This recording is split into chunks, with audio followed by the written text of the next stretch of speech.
નમસ્કાર દર્શક મિત્રો, ચેકપોસ્ટ લાઈવમાં ગૌતમસિંહ સુદાન આપની સાથે. આપ આજે જોઈ રહ્યા છો તે છે મિશન રોડનો રોડ.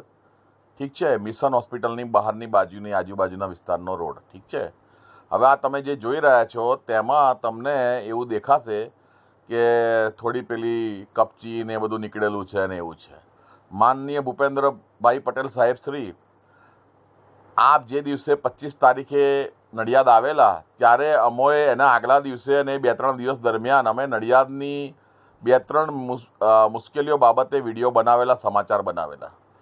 તે બાબતની રીસ નડિયાદ પોલીસે રાખી. પ્રશાસનના અમુક અધિકારીઓને, રાજકીય અમુક નેતાઓને અમોથી ખૂબ જ તીખું લાગેલ, જેના કારણે અમોને આપની જે સભા છે યોગી ફાર્મ ખાતે, ત્યાં તમને હું મળી ના લઉં એટલા માટે અમોને ગેટ આગળ જ અટકાવી દેવામાં આવ્યા અને અમોને તમારી સભા સુધી પહોંચવા દેવામાં આવ્યા નહીં. પરંતુ આ વિડીયોના માધ્યમથી હું આપને જણાવવા માગું છું સાહેબશ્રી કે આપ ગુજરાત રાજ્યના મુખ્યમંત્રી છો, એટલે મારી ફરજમાં આવે કે આપ શ્રી સુધી સત્ય બાબત પહોંચે.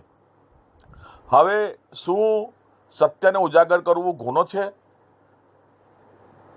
તો શા માટે નડિયાદના પશ્ચિમ પોલીસ સ્ટેશનના પીઆઈ કિરીટભાઈ ચૌધરી, પછી જાણ્યા છતાં અજાણ્યા બનતા ડીએસપી સાહેબ શ્રી રાજેશભાઈ ઘડિયા અને પ્રશાસનના અમુક જિલ્લા સેવા સદનના કર્મચારીઓ તેમજ રાજકીય નેતા વિશે હું બોલી ના શકું, કારણ કે મેં એમને એવું આદેશ આપતા કે એવું કંઈક કરતા મેં જોયા નથી. ઠીક છે ને, એટલે હું ખાલી કોઈની ઉપર આરોપ લગાવી દઉં એનો કોઈ મતલબ નહીં.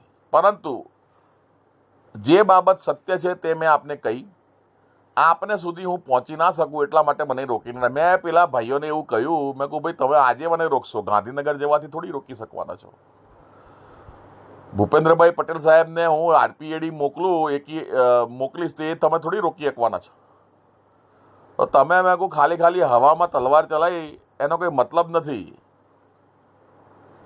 ના સાહેબ, પાણીને પકડવા જાય તો પાણી હાથમાં આવે, બરાબર છે.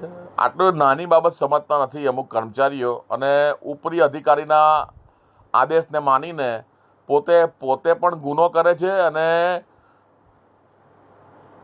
એને અટકાવતા નથી, એ બીજો ગુનો કરે છે. જય હિન્દ, જય ભારત.